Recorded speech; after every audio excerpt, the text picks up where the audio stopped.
students, today we are going to talk about respiration in human. देखो, हम लोगों ने अभी तक पढ़ा है कि रेस्पिरेशन एक बहुत इंपॉर्टेंट लाइफ प्रोसेस है जिसमें हम जो भी फूड या तो प्लांट्स होकर होंगे तो उन्हें जो भी फूड बनाया है वो उसको हर सेल में ट्रांसपोर्ट करने के बाद उसका सेल्यूलर रेस्पिरेशन करेंगे या ब्रेक डाउन करेंगे और वो लोग करेंगे ये काम ऑक्सीजन की प्रेजेंस में। ऐसे ही हमने पढ़ा है कि जब एनिमल्स ये काम करते हैं तो एनिमल्स भी ये काम ऑक्सीजन की प्रेजेंस में करते हैं और उस फूड का ब्रेक डाउन कराते हैं जो उन्हें कंज्यूम किया है। तो उस फूड को सिंपल फॉर्म में पहले कन्वर्ट करा लिया था न्यूट्रिशन के एंड में, फिर उसको पूरे सेल्स को डिस्ट्रीब्यूट करा दिया था एसिमिलेशन से, और अब उसका कराएंगे सेल्यूलर रेस्पिरेशन। तो सेल्यूलर रेस्पिरेशन के लिए क्या चाहिए? ऑक्सीजन चाहिए। तो जैसे कि हमने देखा था कि ऑक्सीजन अलग अलग तरीके से सारे ऑर्गेनिजम्स लेते हैं, वैसे ही हम कुछ स्पेशल स्ट्रक्चर्स देखेंगे अभी अलग अलग ऑर्गेनिजम्स यानी अलग अलग एनिमल्स में जिसकी हेल्प से वो रेस्पायर करते हैं। आप जानते हैं इन सारे रेस्पिरेटरी ऑर्गन्स की कुछ खासियत होती हैं, क्योंकि हमने अपनी क्लास जहाँ एंड करी थी वहाँ हमने पढ़ी थी properties of organs of respiration. तो जितने भी ऑर्गन्स हैं रेस्पिरेशन की उनकी 4 इंपॉर्टेंट प्रॉपर्टीज़ थी। पहली थी कि वो बहुत ही ज़्यादा लार्ज सरफेस एरिया वाली होती हैं। दूसरी थी कि उनकी मेम्ब्रेन बहुत पतली सी और नाजुक होती है। तीसरी थी क्योंकि ये इतनी पतली और नाजुक है तो इनको अक्सर बॉडी के अंदर प्रोटेक्ट करके रखना पड़ता है। और चौथी है कि क्योंकि आपने इतना अंदर रख लिया है और एयर बाहर है तो एयर को आपके पास अंदर भेजने का एक मैकेनिज़्म भी होना चाहिए। तो हमारे पास ऑर्गन ऑफ रेस्पिरेशन की सारी प्रॉपर्टीज़ थी। अब हम देख लेते हैं रेस्पिरेशन इन ह्यूमन स्टार्ट करने से पहले कि कैसे अलग अलग एनिमल्स के पास अलग अलग ऑर्गन ऑफ रेस्पिरेशन है। तो आप देख रहे होगे अगर यहाँ, तो जितने भी हमारे यूनिसेल्युलर एनिमल्स हैं, तो जो भी हमारे यूनिसेल्युलर एनिमल्स होंगे जैसे अमीबा हो गया, प्लेनेरिया होगा, इन लोगों के पास कुछ एक्स्ट्रा नहीं होता, ये सिंगल सेल्ड है तो ये अपनी मेम्ब्रेन के थ्रू ही रेस्पिरेशन करवाते हैं। मेम्ब्रेन के थ्रू ही गैसियस एक्सचेंज होता है, उसी सेल के अंदर सारा ब्रेक डाउन का काम भी होता है। फिर अगर आप अर्थवॉर्म की बात कर रहे हो तो अर्थवॉर्म अपनी स्किन की हेल्प से ही ये काम कर लेता है गैसियस एक्सचेंज वाला। एक्वेटिक एनिमल्स का आप जानते हो, फिशेस हो गई, प्रॉन्स हो गए, इनके पास गिल्स होते हैं जिनकी हेल्प से ये लोग वाटर में डिसॉल्व्ड ऑक्सीजन को अंदर लेते हैं और CO2 को फिर बाहर करते हैं। ऐसे ही अगर आप देखोगे इंसेक्ट्स जैसे कि ग्रास हॉपर, तो ग्रास हॉपर के पास कुछ स्पेशल स्ट्रक्चर्स हैं जिन्हें हम कहते हैं स्पाइरिकल्स। और अगर हम कॉकरोच की बात करें तो इनमें भी कुछ स्पेशल स्ट्रक्चर्स हैं, पतली पतली ट्यूब्स होती हैं जिन्हें हम कहते हैं ट्रैकियल ट्यूब्स या ट्रैकिया। फिर हम अगर लैंड एनिमल्स की बात करते हैं जैसे ह्यूमंस एंड बर्ड्स, तो ये लोग क्या करते हैं, इनके पास प्रेजेंट है लंग्स जिसके अंदर रहता है वो एल्वियोलाई। तो ये कुछ स्पेशल ऑर्गन्स ऑफ रेस्पिरेशन है जो इम्पॉर्टेंट है, हालांकि हमारे टेक्स्ट बुक में मेंशन नहीं मिले शायद आपको, but still we should know them. अब हम क्या करेंगे, अब हम ये पता करेंगे कि वो कौन सी गैस है जो हम एक्सेल आउट करते हैं। ये पता करने के लिए हम क्या करते हैं, एक एक्टिविटी करते हैं। ये एक्टिविटी बहुत ही सिंपल सी है। इस एक्टिविटी में हमें ज़रूरत पड़ती है लाइम वाटर की। तो आप लाइम वाटर जानते हो क्या? लाइम वाटर क्या होता है? लाइम वाटर होता है चूने का पानी। चूना होता है कैल्शियम ऑक्साइड और इसमें जब हम वाटर मिलाते हैं तो बनता है हमारा लाइम वाटर। तो ये है हमारा लाइम वाटर। हमें बेसिकली क्या करना है, फ्रेशली प्रिपेयर करना है इस लाइम वाटर को और प्रिपेयर करके 2 अलग अलग टेस्ट ट्यूब में रख लेना है। उसके बाद हम ये पता लगाएंगे कि हमने जो एयर ब्रीथ आउट करी उसमें कौन सी गैस थी और वो कितनी थी, ज़्यादा थी या कम थी। और ऐसे ही हम देखेंगे कि क्या वो गैस बाहर एटमॉस्फेयर में प्रेजेंट है और अगर है तो वो कितनी है। उससे हमें ये पता चल जाएगा कि क्या इन गैसेस का डिफ्यूजन हो सकता है बॉडी के अंदर से बाहर और बाहर से अंदर। तो ये देखने के लिए एक सिंपल सी एक्टिविटी है। इस एक्टिविटी को हम देखते हैं। तो देखो ये क्या किया है, लाइम वाटर लिया, इसमें डाला एक ट्यूब स्ट्रॉ जैसा और इस स्ट्रॉ की हेल्प से इसके अंदर एयर ब्लो कर रहे हैं। तो ऐसे करके एयर ब्लो करनी है। एयर ब्लो करोगे तो बबल्स आएंगे। अब देखोगे धीरे धीरे लाइम वाटर वाइट कलर का हो गया, तो एकदम मिल्की वाइट हो जाएगा। अब दूसरे में क्या करा, पिचकारी ली खाली और खाली पिचकारी से हवा भरी, तो बाहर जो एयर थी वो अंदर जा रही है।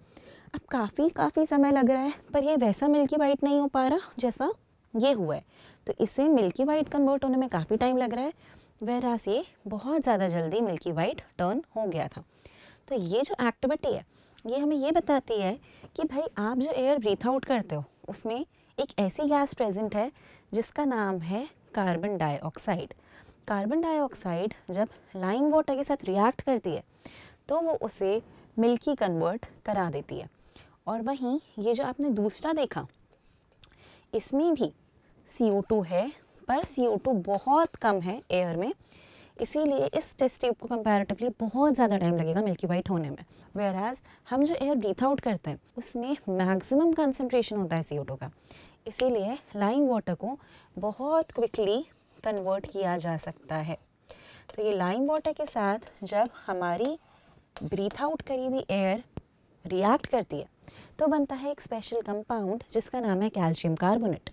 ये जो कैल्शियम कार्बोनेट बनता है CaCO3, ये कैल्शियम कार्बोनेट होता है हमारा मिल्की वाइट कलर का। तो ये एक ऐसा प्रेसिपिटेट है जो मिल्की वाइट कलर का है और इसी के कारण ये जो लाइम वाटर है ये मिल्की टोन हो जाता है, तो इसे हम लाइमस्टोन भी कहते हैं। और ये जो हमारा कैल्शियम हाइड्रोक्साइड है इसे हम स्लिक्ड लाइम भी कहते हैं। तो ये आप ऑलरेडी देख चुके हो एंड आप केमिस्ट्री में भी ये चीज़ पढ़ चुके हो। देखो अब ये क्या बताया आपको, ये आपको बताया कि आपकी बॉडी में CO2 आई कहाँ से। तो खुद सोचो, आप इतना सारा सेल्यूलर रेस्पिरेशन कर रहे हो, हर सेल में रेस्पिरेशन हो रहा है, एक एक ग्लूकोज का मॉलिक्यूल ब्रेक हो रहा है, तो कितना सारा CO2 बन रहा होगा। अब ये सारा CO2 बॉडी के अंदर तो रह नहीं सकता, हार्मफुल है, तो ये CO2 अंदर ज़्यादा है बाहर कम है, तो इसीलिए जब आप एयर ब्रीथ आउट करते हो तो ये CO2 गैस भी आप बाहर कर देते हो। तो यहाँ यही लिखा है कि our body cells produce carbon dioxide through oxidation of food. This gas is exhaled outside through the lungs. Lime water reacts with CO2 to form an insoluble precipitate. This turns the lime water milky. ये insoluble precipitate कौन है? ये insoluble precipitate है calcium carbonate, right? So this is the insoluble precipitate जो बनता है when lime water reacts with carbon dioxide gas. इसको हम ऐसे ही लिखते हैं CaOH होल ट्वाइस जब aqueous solution में है, मतलब लिक्विड स्टेट में है, तो हम इसे लाइम कह रहे हैं या लाइम वाटर कह रहे हैं, plus CO2 which is in a gaseous form, मिला के बनाता है एक सॉलिड सा मटेरियल जो कि एक इनसॉल्युबल सा प्रेसिपिटेट है, मतलब नीचे जमा हो जाएगा, घुलेगा उसमें ढंग से नहीं। तो ये है हमारा कैल्शियम कार्बोनेट। अब जब आप सिरिंज या पिचकारी यूज़ करते हो तो एटमॉस्फेयर की एयर को आप पुश कर रहे हो लाइम वाटर में। एटमॉस्फेरिक एयर में CO2 का काउंट कैसा है? बहुत कम है, इसीलिए इस कन्वर्जन को कि वो मिल्की वाइट हो जाए बहुत ज़्यादा टाइम लगता है। तो ये जो टाइम डिफरेंस आ रहा है ये इसीलिए आ रहा है क्योंकि एटमॉस्फेयर में CO2 का काउंट बहुत कम है। अब हम देखेंगे फाइनली हमारा human respiratory system. Human respiratory system की अगर मैं बात करूं तो आप जानते हो कि हमारे पास लंग्स हैं, तो हमारे पास लंग्स पेयर में होती हैं, तो हमारे पास पेयर्ड लंग्स हैं और इन पेयर्ड लंग्स के साथ साथ हमारे पास एक सिस्टम ऑफ ट्यूब्स है, जो सिस्टम ऑफ ट्यूब्स लंग्स को कनेक्ट कर रहा है बाहर से, क्योंकि हमें पता है ऑर्गन ऑफ रेस्पिरेशन अंदर है, हमने प्रोटेक्ट करके रखी है, तो कुछ ऐसा सिस्टम होना चाहिए जिसकी हेल्प से एयर उसके अंदर जा सके। तो इसीलिए हमारे पास बहुत पतली पतली ट्यूब्स हैं जिनकी हेल्प से ये सारी एयर अंदर जा पाती है। तो अगर आप देखोगे तो ये है हमारी लंग्स, ये एक लंग, ये दो लंग, ये बाहर से ऐसी दिखेगी और ये अभी खोली है हमने, अंदर से कैसी दिखेगी वो देखने के लिए। और ये जो आपको दिख रही हैं ये है हमारी सारी ट्यूब्स, जिन ट्यूब से होती हुई जो आपकी एयर है वो नॉस्ट्रल तक जाती है या नॉस्ट्रल से होती हुई जो एयर अंदर तक आती है। तो ये पतला पतला पूरा ट्यूब सिस्टम है और ये हैं दो बड़ी बड़ी आपकी लंग्स, ठीक है। तो ये हमारा मोर और लेस अगर हम अंदर से देखें तो हमारी एनाटमी है ह्यूमन रेस्पिरेटरी सिस्टम की। आपको एग्जाम में ड्रॉ करने आ सकता है ह्यूमन रेस्पिरेटरी सिस्टम, तो आपको इतना डिफ़िकल्ट सिस्टम जो है सिंपल सी ड्राइंग से भी आप बना सकते हो। कैसे बनाओगे? सबसे पहले क्या करना कि ऐसे करके दो लंग्स बना लेना,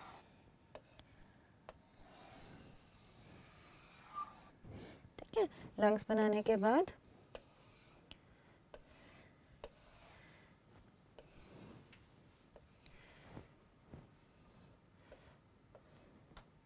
ऐसे ट्रैकिया बना देना, ब्रोंकस बना लेना, और ये छोटे छोटे पतले करके यहाँ पर ब्रोंकियोल्स बना लेना, और इनके एंड में फिर ऐसे एल्वेओलाई बना लेना। ठीक है, तो ऐसा एक स्ट्रक्चर बन जाएगा।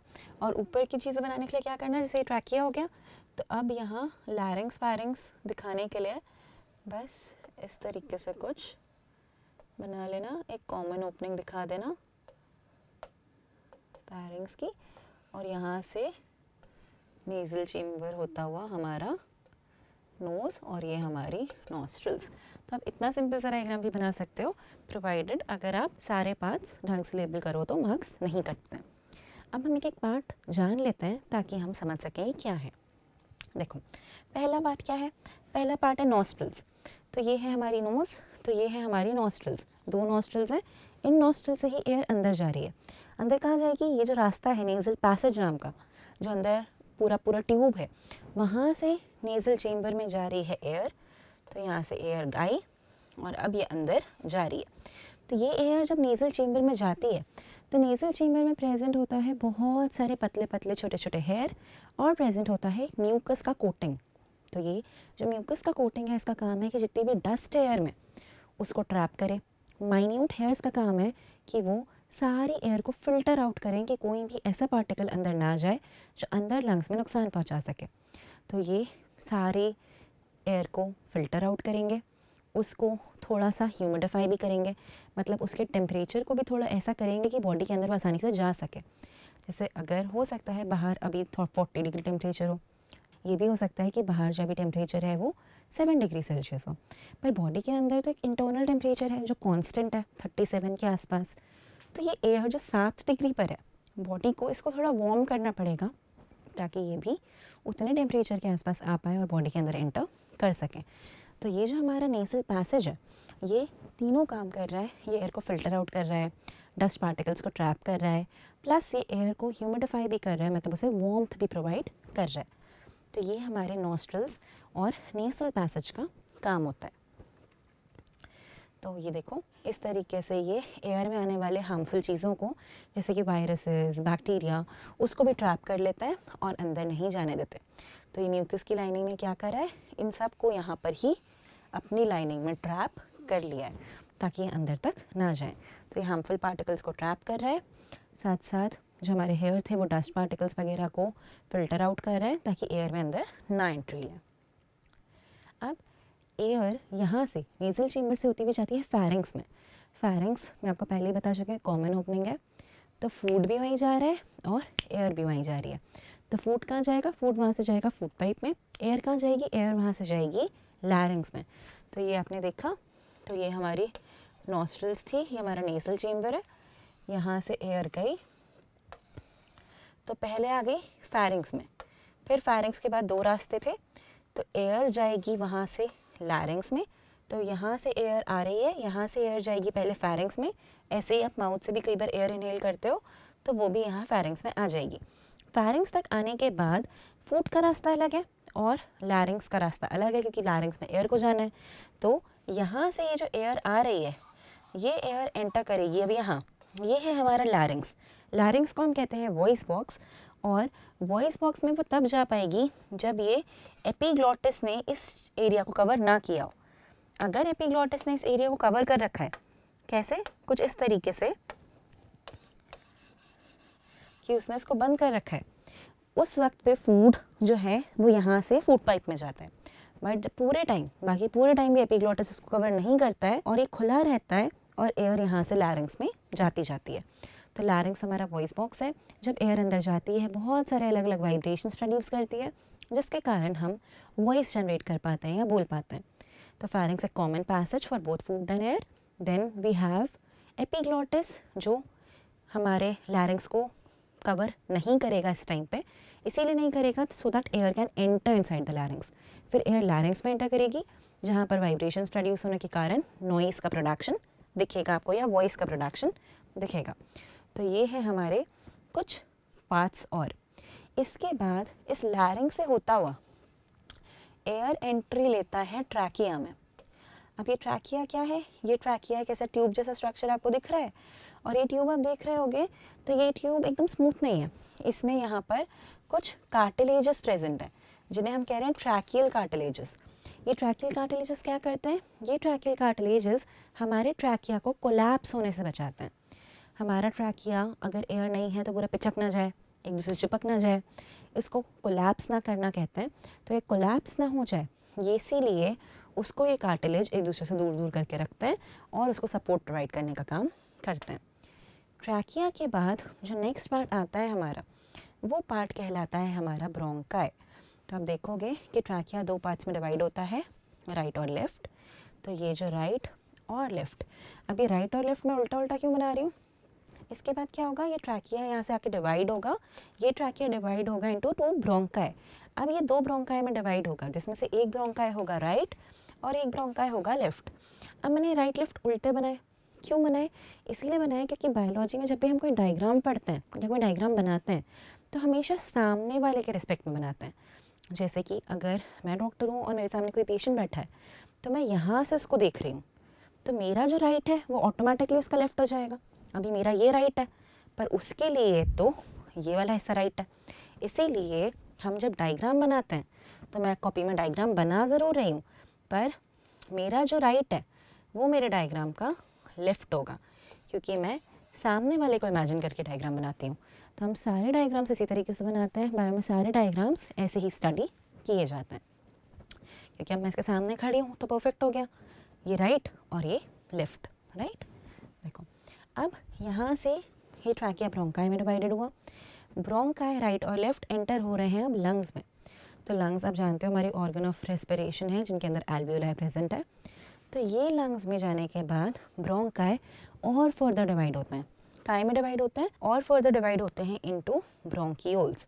तो ये और छोटे छोटे होते जाएंगे और छोटे छोटे होकर जैसे पेड़ की ब्रांचेस होती हैं वैसे इसकी भी ब्रांचेस होती जाएंगी और ये छोटी छोटी ब्रांचेस कहलाएंगी ब्रोंकियोल्स।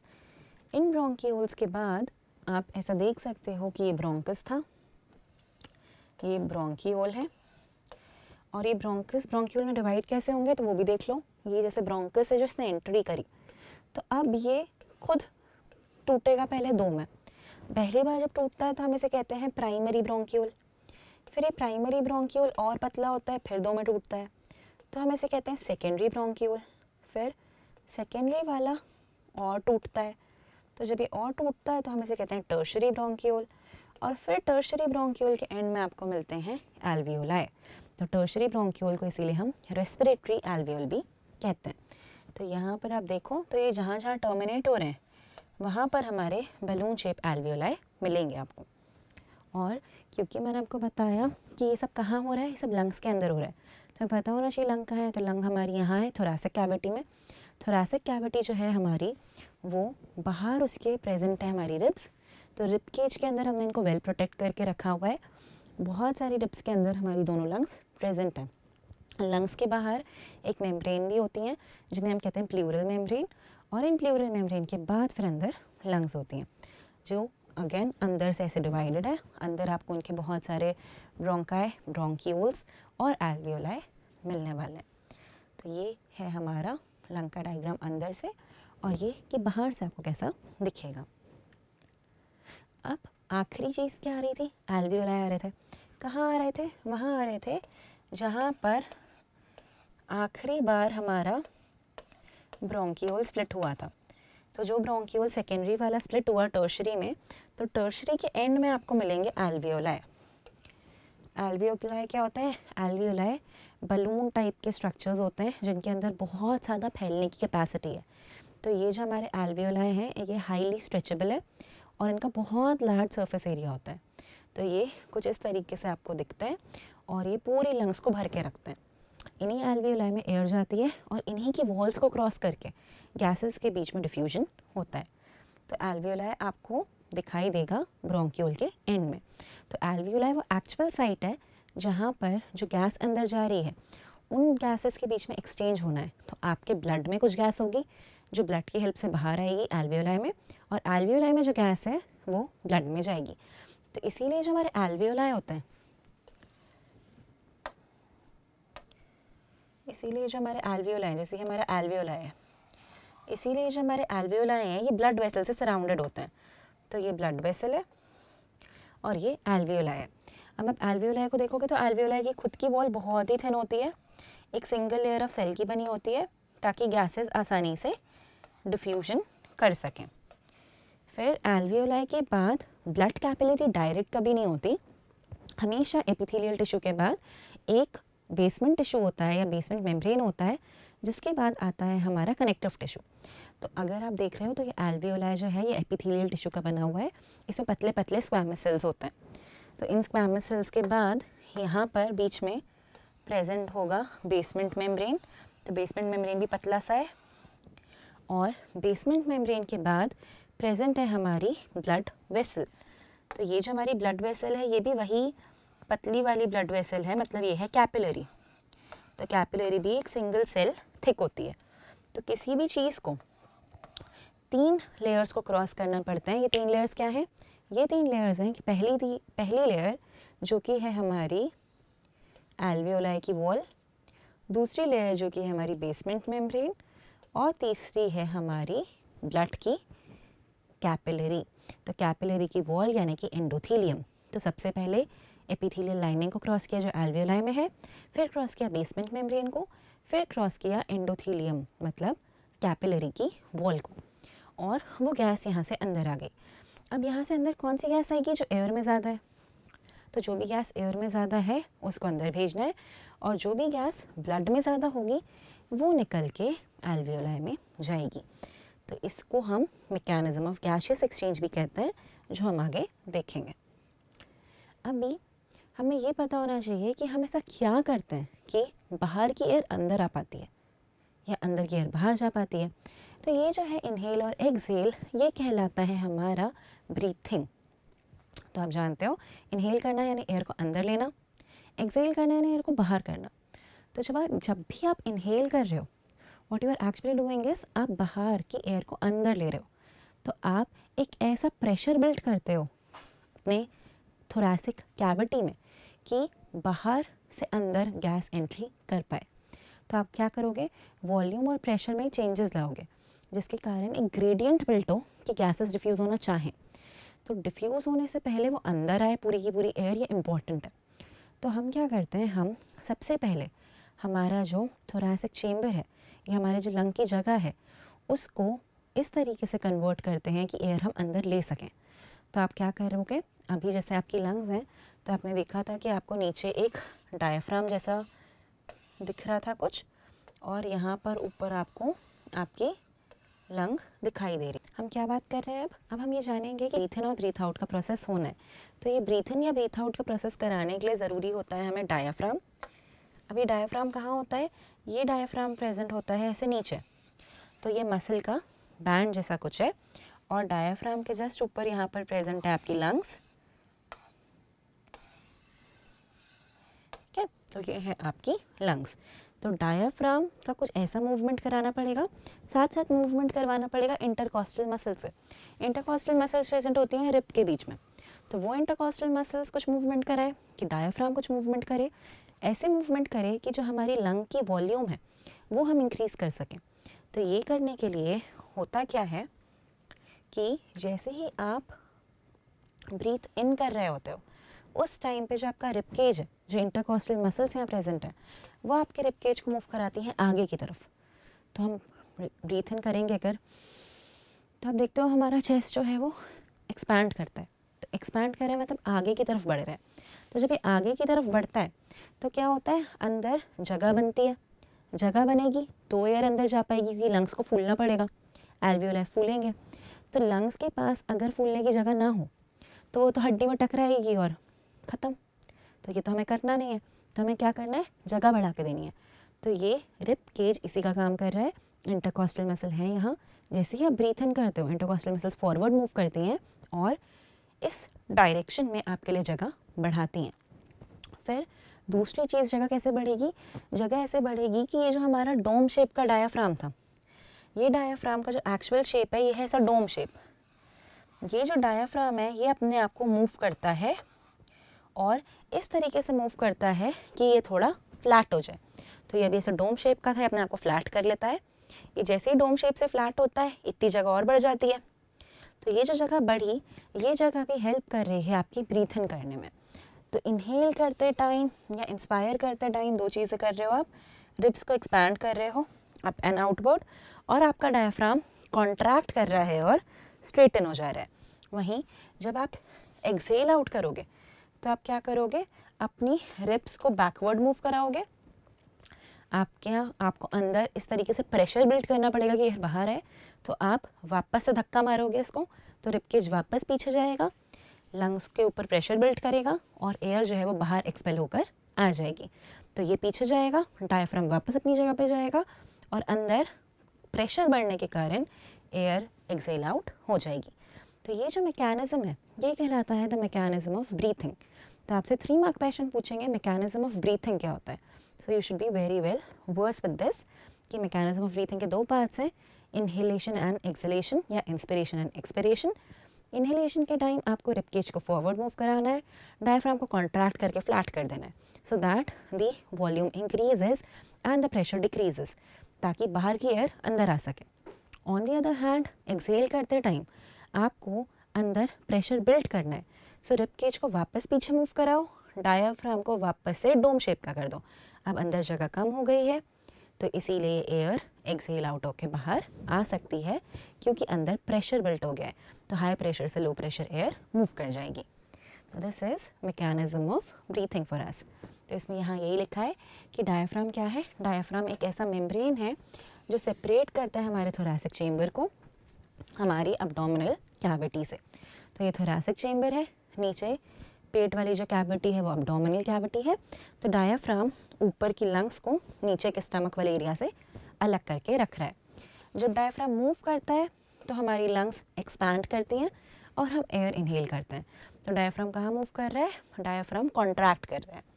और जब डायफ्राम वापस अपनी जगह पे आता है तो हम कहते हैं कि हाँ एयर एक्सहेल आउट हो सकती है। ये देखने के बाद हम फाइनली देख लेंगे कि ब्रीथिंग का मैकेनिज्म कंप्लीट हुआ तो रेस्पिरेशन का मैकेनिज्म क्या होगा। तो जैसे ही एयर अंदर तक आई, ये हमने सीखा, तो अंदर तक आई कहाँ तक पहुँचेगी, एल्वियोलाई तक। तो वहीं घुमा फिरा कर हम पहुँच गए हैं एल्वियोलाई तक। तो ये है हमारा एल्वियोलाई, एयर को हमने भेज दिया है यहाँ। तो ये है हमारी एयर जो एल्वियोलाई में आके भरा गई है। अब आप ये भी जानते हो एयर में ऑक्सीजन है 21% और कार्बन डाइऑक्साइड है लगभग 0.04%। तो ये परसेंटेज बहुत ही कम है, बहुत ही कम है हमारे पास बाहर एयर में CO2। और वहीं अब तक आप इतने स्मार्ट हो चुके हो कि आप ये जानते हो कि आपकी बॉडी का हर सेल सेल्यूलर रेस्पिरेशन कर रहा है, मतलब हर सेल CO2 प्रोड्यूस कर रहा है। तो CO2 तो प्रोड्यूस बॉडी में हो ही रही है, तो बॉडी में ऑलरेडी CO2 बहुत सारी है।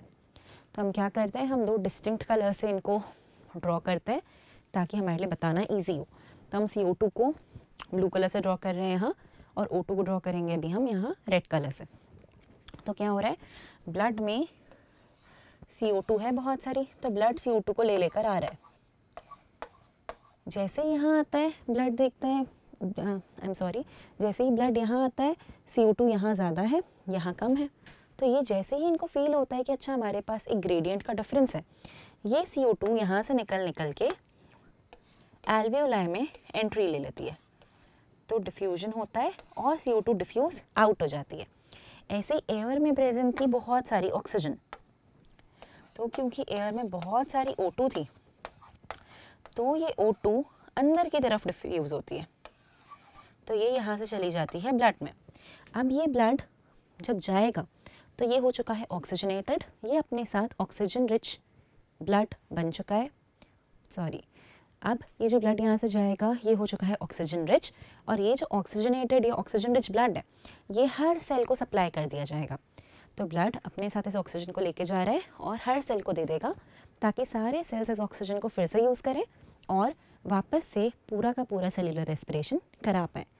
तो ये एक पूरा मेथड है जिसे हम कहते हैं मैकेनिज्म ऑफ रेस्पिरेशन, और ये बहुत बहुत इम्पॉर्टेंट है। अगेन ये आपसे 3 मार्क में पूछा जाएगा, मैकेनिज्म ऑफ रेस्पिरेशन, तो आपको पता होना चाहिए कि एल्वियोलाई चाहिए, ब्लड वेसल चाहिए और उन दोनों के बीच का मूवमेंट भी चाहिए। तो ये बहुत एक्सट्रीमली इम्पॉर्टेंट टॉपिक है। तो अब हम देख लेते हैं एक अगला टॉपिक जिसे कहते हैं रेसिडुअल वॉल्यूम। रेसिडुअल वॉल्यूम क्या होती है? देखो मैंने क्या कहा, एयर अंदर ली आपने, ये एयर जब आपने अंदर ली तो इसमें से ऑक्सीजन अंदर आ गई ब्लड में और ब्लड से CO2 बाहर चली गई। तो ये जो एक्सचेंज कराना है ना, इस एक्सचेंज को कराने के लिए एक अमाउंट ऑफ एयर है या कुछ क्वांटिटी ऑफ एयर है जो आपके लंग्स में हमेशा रहती है, ताकि आसानी से ये लेना देना हो सके। कभी ऐसा ना हो कि अंदर खाली रह जाए, एयर है ही नहीं। तो उसके लिए हमारे अंदर एक मैकेनिज़्म है कि एक सफिशेंट अमाउंट ऑफ एयर हमेशा प्रेजेंट रहती है टू मेक श्योर कि डिफ्यूजन ऑफ गैसेस आसानी से हो सके। ये वॉल्यूम जो लंग में हमेशा प्रेजेंट रहती है, इसे हम कहते हैं residual volume. So residual volume is the amount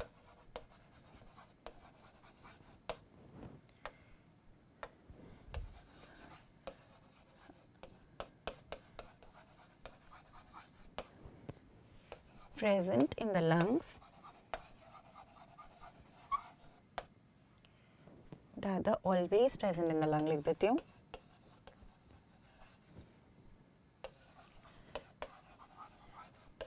so that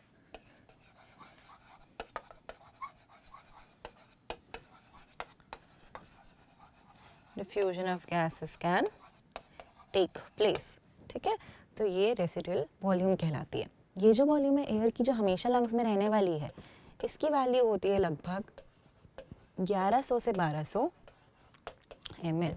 तो इतनी अमाउंट ऑफ एयर आपकी लंग्स में हमेशा ही रहेगी ताकि आसानी से गैसेस के बीच में एक्सचेंज होने दे, उनको टाइम मिले प्रॉपर कि वो गैसेस एक्सचेंज करा सकें। अब हम देख लेते हैं कि भाई ऑक्सीजन ब्लड में तो जा रही है, ब्लड में ऐसा कौन है जो ऑक्सीजन को लेकर यहाँ वहाँ घूम रहा है? तो ब्लड में होते हैं हमारे रेड ब्लड सेल्स या RBCs। अब ये जो रेड ब्लड सेल या RBC हैं, इन्हें हम कहते हैं इरिथ्रोसाइट।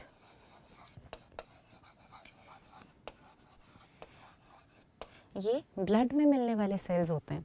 ये ऐसे सेल्स हैं जिनके अंदर न्यूक्लियस नहीं होता, इनके अंदर न्यूक्लियस नहीं है ताकि ये लोग ऑक्सीजन को कैरी करा सकें। इनके सेल के अंदर ज़्यादा जगह हो, ज़्यादा ऑक्सीजन को कैरी कराया जा सके।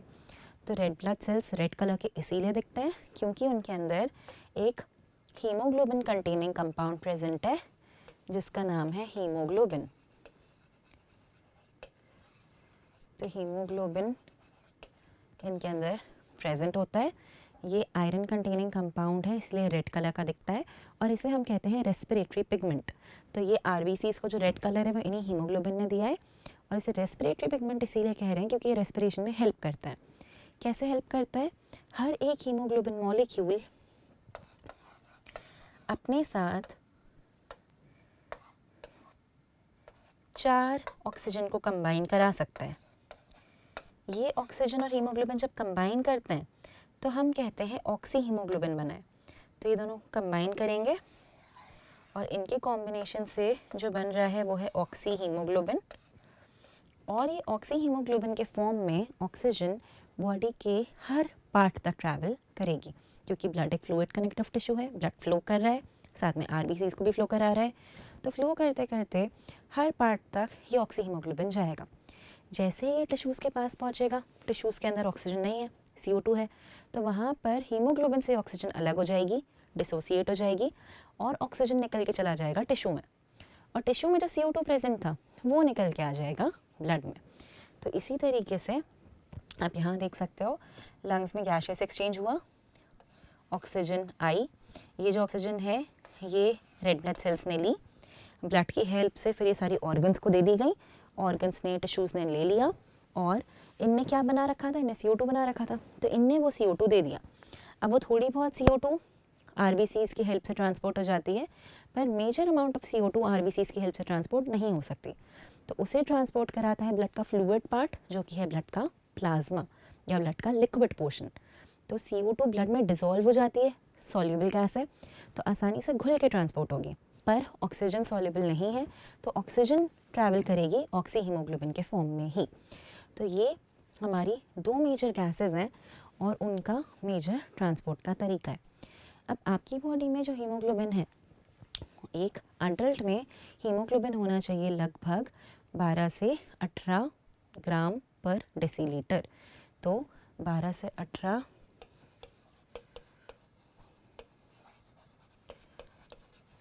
इतना हीमोग्लोबिन होना चाहिए ताकि सफिशेंट अमाउंट में ऑक्सीजन का ट्रांसपोर्ट हो सके। हीमोग्लोबिन की कमी होती है आपकी बॉडी में तो आपकी बॉडी में ऑक्सीजन की भी कमी होने लगती है। आप चक्कर खा के गिर सकते हो, आपको पूरा टाइम थका थका ऐसा फील होगा क्योंकि सेल्स तक सारे ऑक्सीजन नहीं पहुंच पाएगी। अब ये है कार्बन डाइऑक्साइड कैसे ट्रांसपोर्ट हो रही है। तो देखो ये सेल्स ने बनाई, तो ये सेल्स टिश्यूज़ या ऑर्गन्स हैं, इनने CO2 बना रखी है बहुत सारी। अब जब ब्लड इन तक पहुंचता है तो वहाँ पर ब्लड में तो CO2 है नहीं, क्योंकि ब्लड आ रहा है लंग से होता हुआ, लंग से होता हुआ आ रहा है, ऑक्सीजन रिच है और CO2 में डिफिशेंट है। तो अब क्या किया जाता है, ये CO2 टिश्यू से ब्लड में डाल दी जाती है। डिफ्यूजन हो रहा है नॉर्मल, तो डिफ्यूजन करके जैसे ही ब्लड में आती है तो ब्लड का जो लिक्विड पोर्शन है, जैसे ये ब्लड का प्लाज्मा है, यहाँ पर वाटर है, तो ये CO2 वाटर के साथ मिलती है और वाटर के साथ मिलाकर बनाती है कार्बोनिक एसिड। ये कार्बोनिक एसिड फिर बनाता है बाइकार्बोनेट आयन और H+ आयंस, और इसी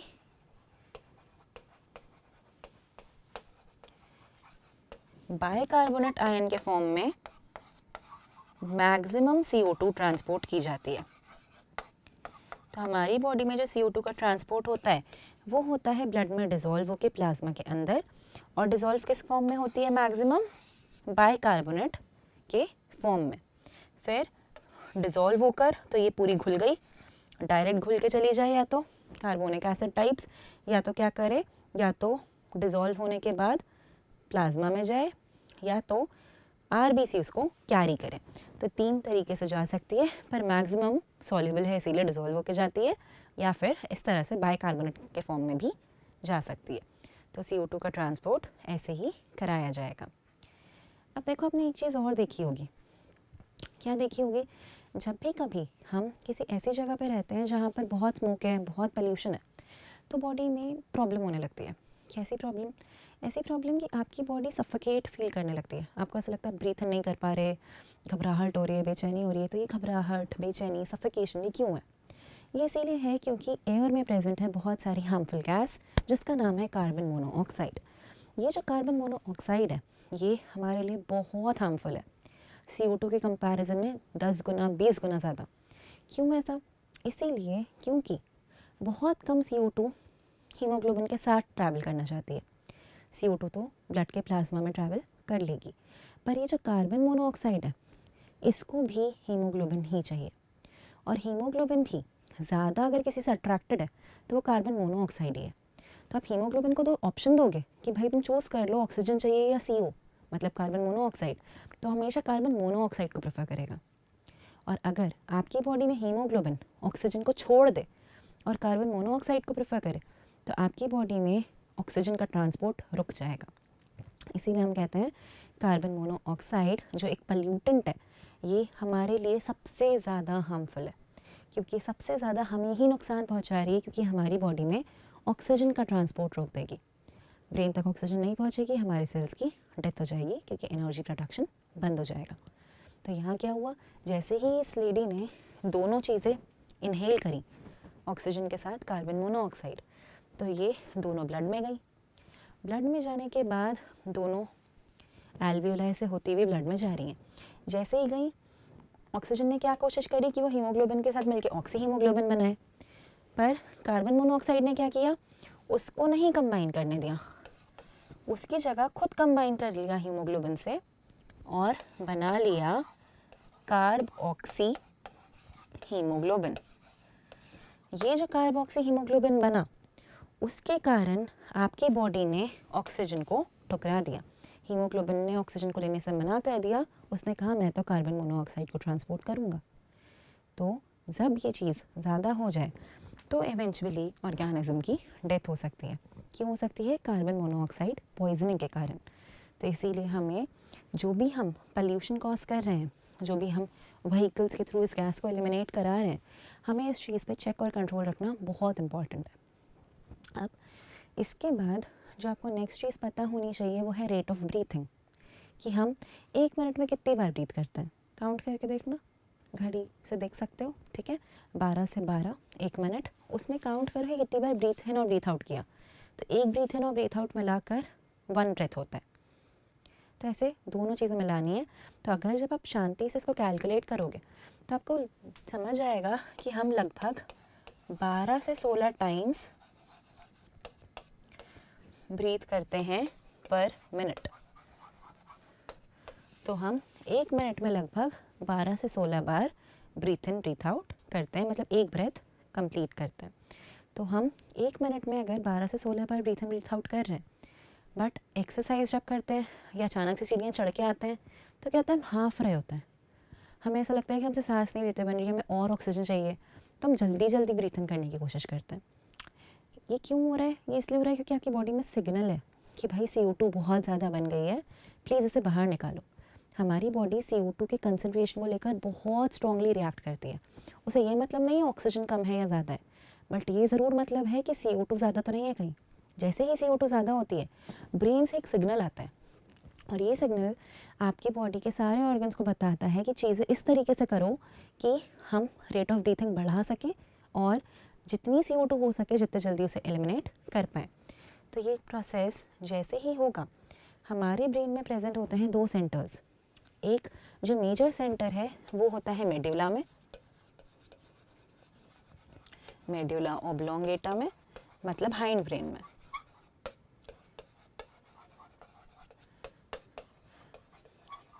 और एक सेंटर और होता है जो मेड्यूला की हेल्प करता है, जो होता है पॉन्स में।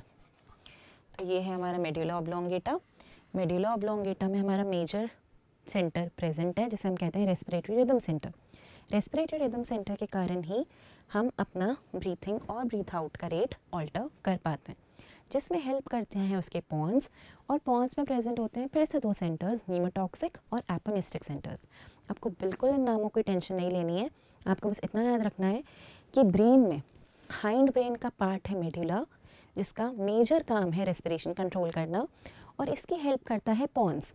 तो मेड्यूला और पॉन्स दोनों साथ मिलाकर रेस्पिरेशन के रेट को कंट्रोल करते हैं। मतलब आप कितनी बार ब्रीथ इन ब्रीथ आउट कर रहे हो, ये आपके ब्रेन में प्रेजेंट मेड्यूला और पॉन्स का काम होता है। अब इसके बाद हम एक छोटे से टॉपिक पर डिस्कस करेंगे, और ये जो छोटा सा टॉपिक है ये सिगरेट स्मोकिंग। अब आपने देखा होगा कि काफ़ी सारे लोग सिगरेट स्मोक करते हैं। हम क्यों कहते हैं कि cigarette smoking is harmful, injurious to health, और उनकी सिगरेट के पैकेट्स पे मूवीज़ के पहले इतने बड़े बड़े ऐड देखते हैं। ये सारे एड्स, ये सारी सैचुटरी वार्निंग्स कुछ स्पेसिफिक पर्पस से हमें दी जा रही हैं। इसीलिए दी जा रही हैं क्योंकि सिगरेट का जो स्मोक है उसमें प्रेजेंट होते हैं कुछ हार्मफुल कंपोनेंट्स, जिनमें से काफ़ी सारे कंपोनेंट्स ऐसे हैं जो कैंसर कॉजिंग है, जिन्हें हम कहते हैं केमिकल कार्सिनोजेंस। तो सिगरेट में ऐसे कंपाउंड्स प्रेजेंट होते हैं जो लंग कैंसर कॉज कर सकते हैं। इवन लंग कैंसर नहीं तो उसमें एक ऐसे कंपोनेंट भी है निकोटिन वगैरह नाम के, जो आपकी एल्वियोलाई की वॉल्स से उनकी इलास्टिसिटी छीन सकते हैं। आपकी एल्वियोलाई इलास्टिक ही नहीं बचेंगी, मतलब फूल ही नहीं पाएंगी, और गैशियस एक्सचेंज ही नहीं हो पाएगा। तो ये अलग अलग बीमारियां कॉज करने के लिए रिस्पॉन्सिबल हो जाते हैं, जैसे एम्फाइसमा। तो क्रॉनिक सिगरेट स्मोकर्स में आपको बहुत कॉमनली एम्फाइसमा दिखेगा, और जो बहुत लॉन्ग टर्म तक सिगरेट स्मोकिंग में इंडल्ज रहते हैं उनमें बहुत ज़्यादा चांसेस होते हैं लंग कैंसर्स होने के, क्योंकि सिगरेट में ऐसे लगभग more than 100 chemical carcinogens present है, मतलब कैंसर कॉजिंग एजेंट्स प्रेजेंट है। So there is a specific reason कि हम ये क्यों इतना अवेयरनेस क्रिएट करना चाह रहे हैं कि why suicide, this is basically जानकर अपने आप को उस गड्ढे में गिराना। So why do that? When you know this, we should stop at the right time and look out for alternatives which can help a person to come out and quit the habit. So it is easy to quit the habit than to lose your life. तो ये cigarette smoking करके एक topic है जिसके बारे में आपको पता होना चाहिए कि निकोटिन है उसके अंदर, दूसरे केमिकल कार्सिनोजेंस हैं, एम्फाइसमा नाम की बीमारी कॉज करते हैं जिसमें the elasticity of the alveoli is lost and it can also lead to lung fibers or lung fibrosis, which can eventually lead to lung cancers. So we should know this. This is all for today's class. Thank you.